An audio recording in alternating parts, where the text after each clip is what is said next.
This is Vince G. Evans with ProWrestlingBigList.com, your source for all things pro wrestling. And you are listening to The Kings of the Ring. You are listening to the Kings of the Ring Podcast Network.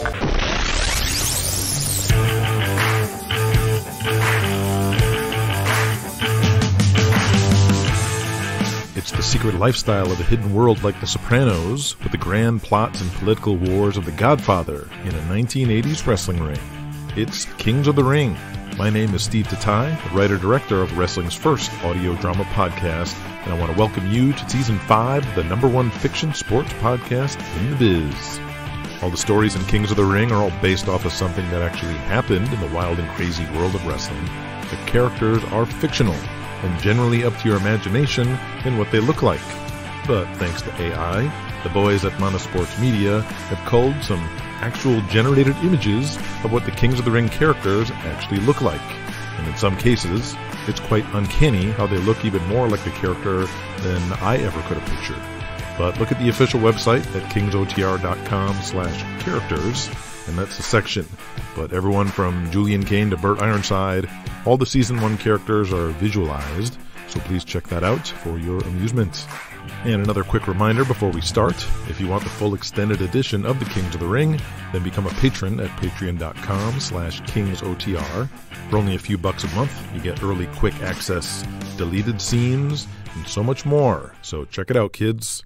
Kings of the Ring is intended for mature audiences. Today's episode will be rated MA for sexual dialogue, graphic descriptions of nudity, and profanity. Ladies and gentlemen, welcome to the Kings of the Ring.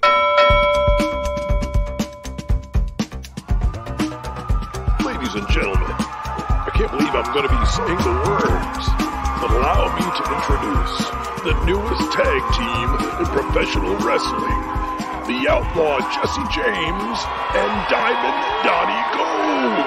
The surreal sight continues as the Outlaw Jesse James and Diamond Donny Gold walk out to the studio podium side by side.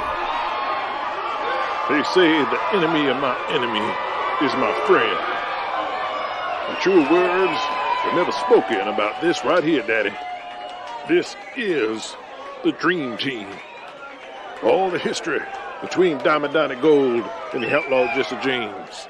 All the world titles between Diamond Donny Gold and the Outlaw Jesse James.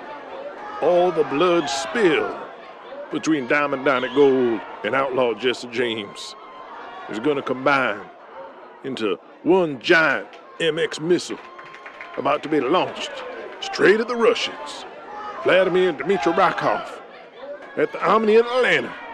We're doing this for America, baby. The Outlaw Jesse James and Diamond Donny Gold, the Dream Team. Oh, yeah. At the Omni in Atlanta, history will be made. Diamond Donny Gold steps back into that ring for the first time since the 4th of July, when everybody said Diamond Donny was finished. No way, pal. I'm back. And I'm back to kick some Russian butt. No matter what's going on between this man and myself, at the end of the day, we're American, damn it.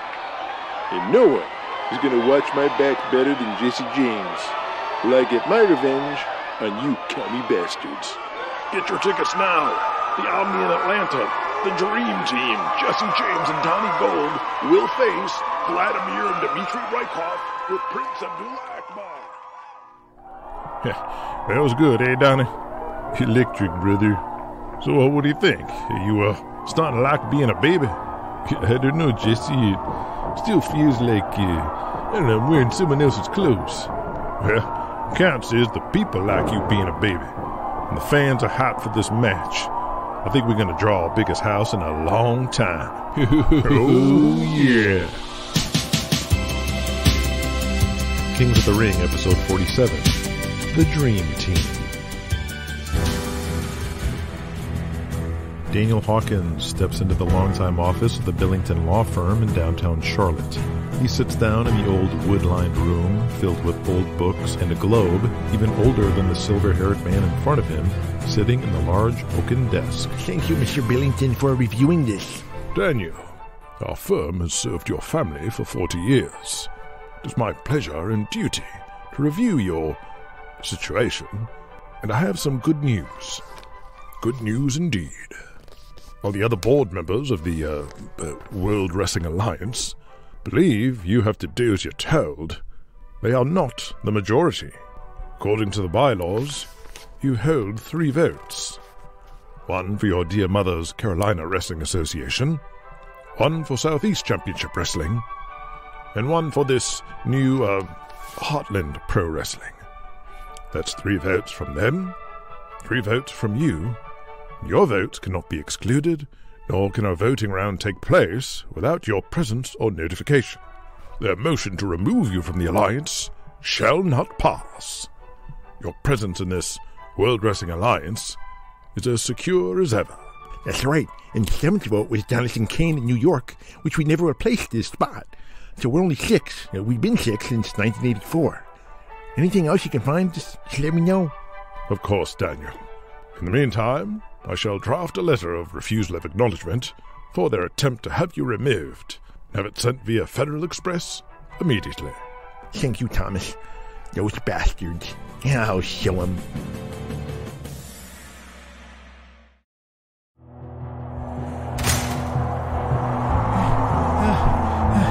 Motherfucker. Was Tommy always has Steph? He's killing me out there. Hey, this hot feud. You need to lay it in, Killian. Yeah, but remind him it's still a fucking work.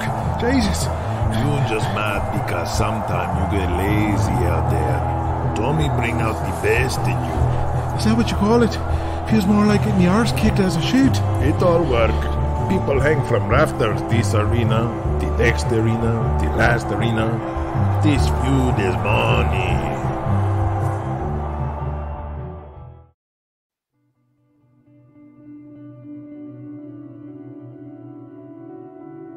At Memorial Hall in Kansas City, Beautiful Barry Lovelace and Miss Kitty get back from their match, Barry with the World Heavyweight title belt slung over his shoulder. That's right, baby. The world champion. Donnie walks by them to stand by the curtain, as Jesse James and the Russians have already begun their match. As he passes the duo, he looks up at Kitty, who's purposely not looking at him, so he looks down, trying not to sell how hurt he is at being frozen out by her. You better look away, Gold. He slaps Kitty on the butt, and she winces. Donnie stops and turns to them. Read it, wait, motherfucker. I got the girl and the gold. He holds his belt up, taunting Donnie with it. Guess she's a little sensitive. Was a bit rough with her last night. I did her in the butt. Donnie rubs the back of his head uncomfortably. Have a good night, Barry. Need to watch Jesse Vladimir before my running. You just keep your eyes off my woman. You got it? She's mine, and don't you forget it. Barry, just minding my own business. What'd you say? Barry walks up and slaps Donnie. Donnie's about to haul off on him, but restrains himself when Kitty steps up. Barry, that's enough. Leave him alone. Donnie shakes his head as he regrets turning over his new leaf of being a babyface in and out of the ring. Kitty pulls Barry away. Come on, baby. Let's get out of here. Let Donnie do his pathetic run-in, since he can't wrestle anymore. After that broken back, he's going to be the shits.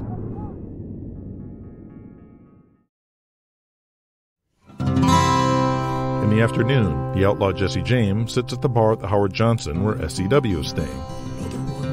Jesse nods as the bartender pours him another whiskey, and then Daniel Hawkins approaches him from behind. Jesse, Barry Lovelace is the world heavyweight champion. Why are you and Vladimir closing out all the shows instead of Barry and Bo Riggs? Is your ego that big? Jesse takes a sip of his whiskey and turns his head to Daniel. Just thinking of the show and what works best. The world champions always get the main event. That's Wrestling 101. Besides, you hear the heat Barry's getting? Barry's drawing the wrong kind of heat, Daniel. What's that supposed to mean? There is a difference. There's heat of, we want to see this guy get stuffed. And then there's heat of, I don't even want to see this guy. Bullshit. Heat is heat. If we put Barry Lovelace on last, people are going to leave while he's being introduced. They won't even bother sticking around. On the other hand, the hot program right now is the Dream Team, Donnie's Comeback, and the Russians. Now that's the draw. Shouldn't he advance for Donnie's shows next month? Well, make it so Barry is the hot program. You're the booker, right? Easier said than done. Barry's a gimmick act. He's one-dimensional, a one-trick pony. He gets his heat from pushing the gay gimmick, and that's it. There's not much more to him, which is why that kind of wrestler has never been the champion. You ordered me to put the belt on him, remember? Oh, you're saying the Alliance never handpicked a champion before? That the Alliance never ordered the world champ that not everyone was on board with? Forcing many members to back a guy we didn't even like? You saying that never happened before? No, but they usually make some kind of sense. What did you just say? Jesse's patience wearing thin, turns to his boss. I think you heard what I said, Daniel. Well, if you're such a genius booker like everybody says, you should be able to come up with a hot angle to justify Barry going on last. Something that'll keep the people, if they will supposedly leave early. Jesse stressfully rubs the back of his neck. Well, maybe if I knew how long you expect this run to last, maybe I'll just ask you point blank right now. It's your pet project. How long we got to do this? Do what? Keeping up this charade. I don't know, Jesse, until I say. And until that day comes, the World Heavyweight Champion of Wrestling should wrestle last, just like he always has. Now do it. Daniel storms off as Jesse tries to compose himself as he flags down the bartender again. I'll keep. Better bring the whole bottle.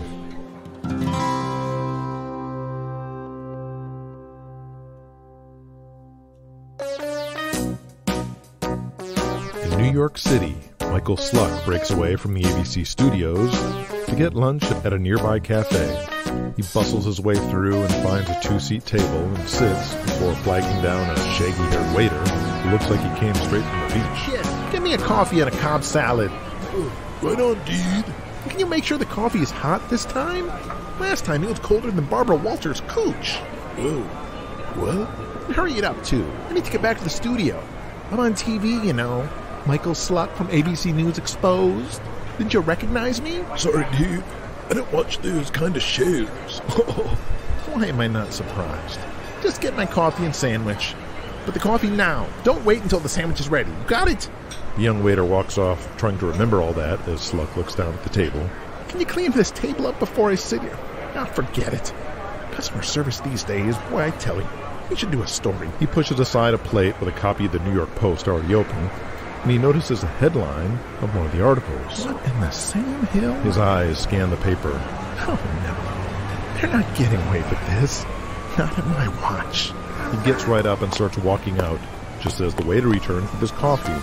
Well, where did he go? Kings of the Ring will be back after these messages. Studio live from L'Oreal. Fixing gel. Studio live. Studio live spray. Fix, play tricks, sculpture hair. Studio, strong gel, twist, spike it, the way you like it.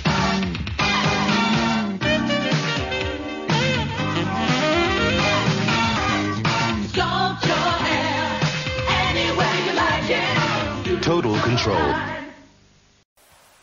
Wendy's new big classic hamburger. This is the good stuff. The soft Kaiser bun, the fat tomatoes. This is the good stuff. The fresh toppings, the fresh beef. This is the good stuff. Wendy's new big classic.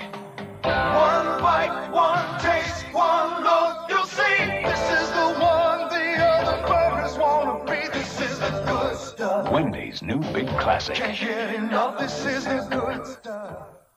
We now return to Kings of the Ring. Part 2 of their last Alliance meeting is on, this time with a member they just agreed to kick out. Daniel Hawkins is on the conference call now, with Bert Ironside, Charlie Gotch, and Raylan Crenshaw. That's your 3 votes to my 3 votes, you bunch of jerks. You can't kick me out of the Alliance. You don't have the authority. Bullshit. Don't worry, my lawyer's sending over the documents that explain everything. You have no power over me. You need to get in line, Daniel. This stunt with Barry Lovelace. You know what? The Alliance will refuse to acknowledge the match as valid. Jesse will still be the champion. And what authority can those potatoes out of your ears, old man. You can't make any alliance ruling without me. Well, if that's 3-3, neither can you, boy. Raylan Crenshaw adds. And since I have the championship and the belt, I will continue to do what I want as Booker of the Champion. You're the one without authority. You men are pathetic, and I can see why Julian Kane did what he did. How dare you? And while I'm at it, I may as well go all the way with this and remove the SCW name entirely from our shows and call ourselves WWA All-Star Wrestling every Saturday on VBS. No, don't do it. Try and stop me.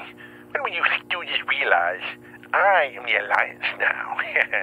Nighty-night, fuckers. You can't get away with this. Why are all these upstarts doing these things? Charlie, get a hold of yourself. We don't need you keeling over.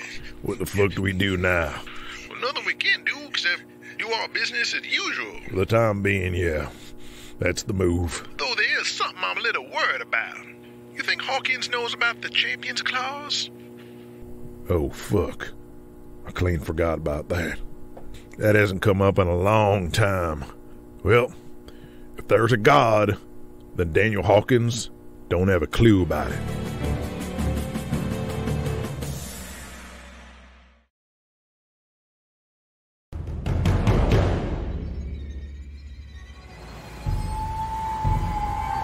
Michael Angel is running.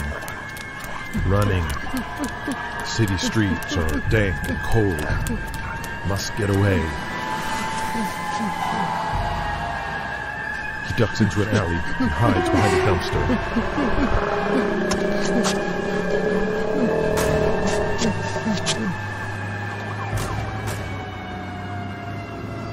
Safe at last, until Michael feels a tug on his arm. And then it yanks him like a snake.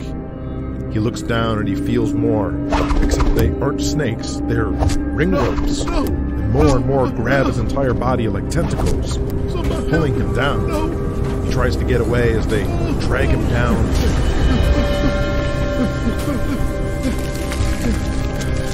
To a wrestling ring, far below him. He falls, clutching at anything to escape. But it's no use as he's dragged down. And the demons below wait for him, reaching out at him to tag in. He pulls away when he's scooped up and body slammed into the center of the ring. The apron explodes beneath him.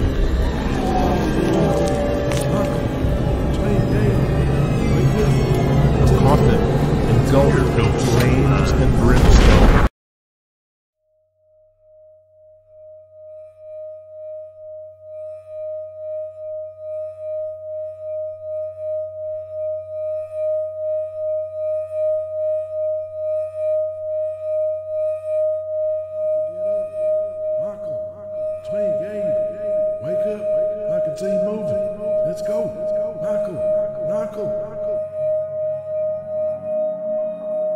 Michael wakes up in the hospital, glazed in sweat and heart beat up.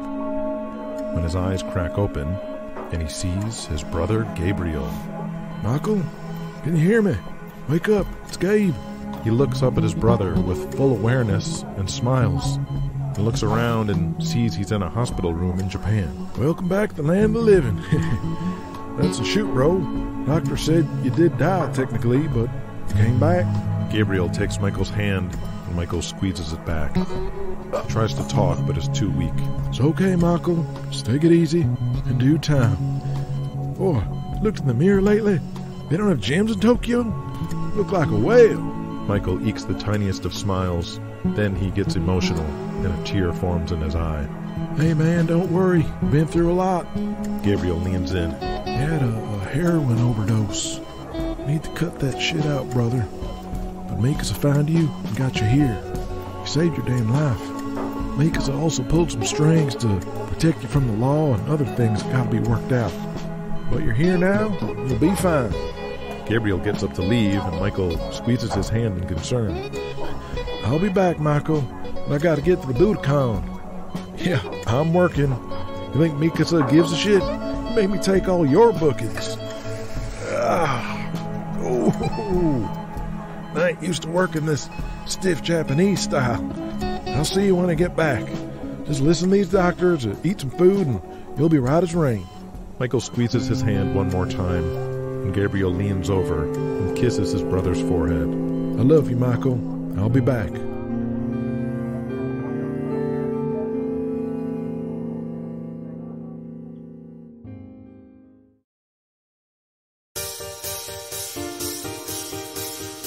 Thor Hansen and Hollywood Buddy Melrose make their way through the parking lot in the back of the Pershing Auditorium in Lincoln, Nebraska, the arena. I'll be the executive producer and own half the show.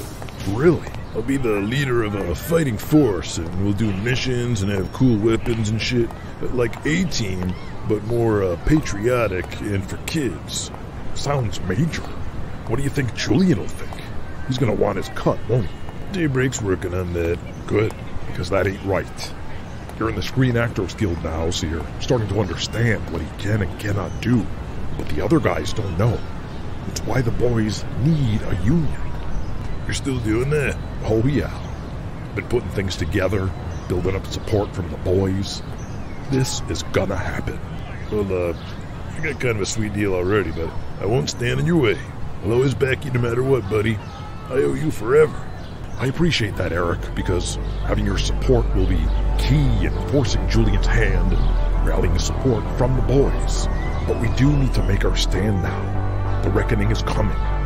But hey, let me worry about all that. Good luck on this Super Team USA show. Sounds exciting.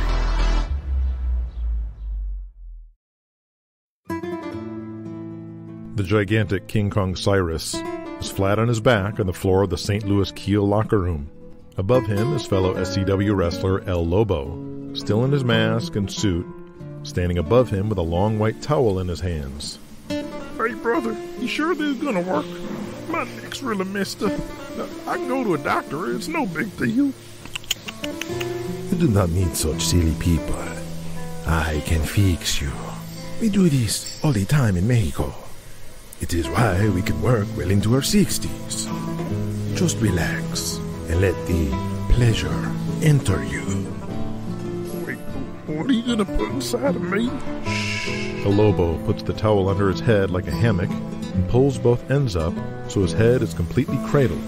He gently tugs on both ends, getting the towel to wrap securely to the back of Cyrus's head so he has complete control of his skull.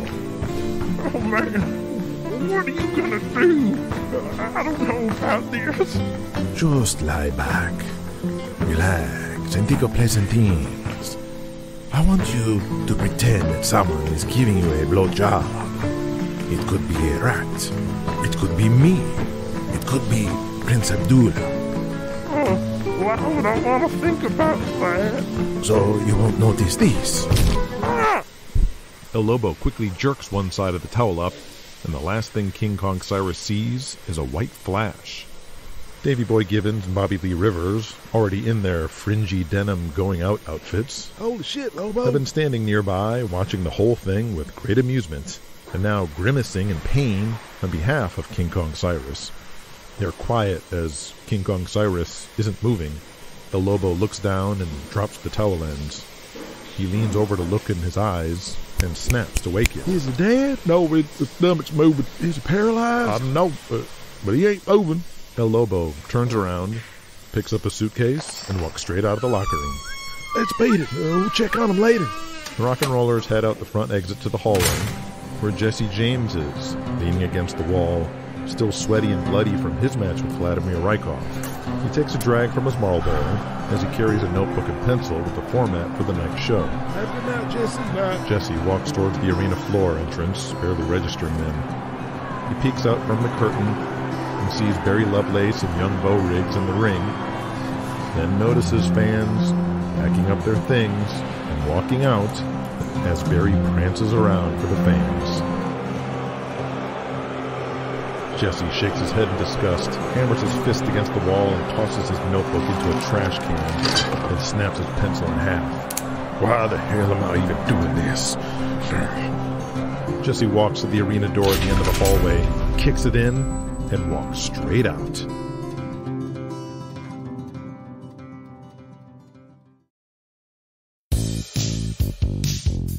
On the highways of Colorado entering Denver, Nellie Gotch has the wheel, with Father Charlie and shotgun dozing off, while Freddie Fengler is in the back, fumbling to open a carton of cigarettes. When Nellie notices in his rear view, a 79 Oldsmobile that belongs to the Tomahawks is pulling up on their left at top speed. As it gets closer, it honks the horn. They look over and see Baron von Heimer's bare ass squished against the window in their direction, then speed away laughing as they exit off the highway into the city. Freddie slams the cigarettes down in anger. Those rapscallions? Well, I'll show them. Follow them, Nellie. Freddie, please don't put your bare ass cheeks on my windows, spreading your butt juice. I have to. It's about principle. Freddie rolls the window down and pulls his pants down. The old man sees what Freddie is doing. For Christ's sakes, Freddie. You're a 60-year-old man. Sorry, Charlie, but these young punks need to learn a little respect. Nellie, laughing, speeds up at the red light. Here's your receipt, you sons of bitches. Nellie speeds up alongside the Tomahawks van where Freddie's old ass is hanging out the window, with Freddie spreading his cheeks open completely. The Tomahawks and Von Heimer are thoroughly grossed out at the inside of Freddie's asshole and veer off in disgust. Good one, Freddie. You showed him. Hang on. I think I'm stuck. Charlie sees something. Ellie, stop. Pull over at Channel 7. Look at that. Freddie is... Pull over. Well, fellas, I can't move. My ass is hanging out the... Nellie pulls up in front of the TV station where a group of Girl Scouts step out from the building finishing their tour, while the den mother... As Nellie steps out of the car to shove Freddie's bare ass back into the car, and the children scurry away, Charlie Gotch walks right up to the TV station, the same TV station that has carried A&W television for decades, and sees a large poster outside that reads, "Coming soon, the Empire Wrestling Federation."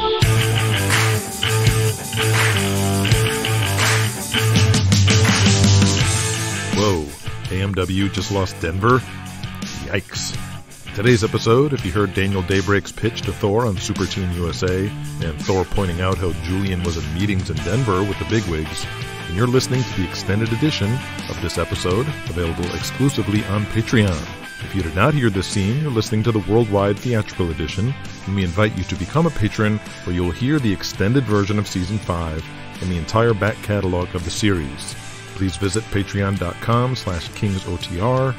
You'll also hear new episodes 2 weeks before everyone else on the 1st. You can give your feedback to us directly on your favorite scenes, which helps shape the show. And you can even be an actual character in the series and in the books. Thanks to all of our existing patrons and our regular fans literally around the world. Check out the links to order the novelization of the show to share with hearing-impaired friends of yours or those who simply don't do the podcast thing, or if you just want to have a book. Give us a review on whichever podcast app you listen to the show on, and as always, thanks for the support and for being a fan.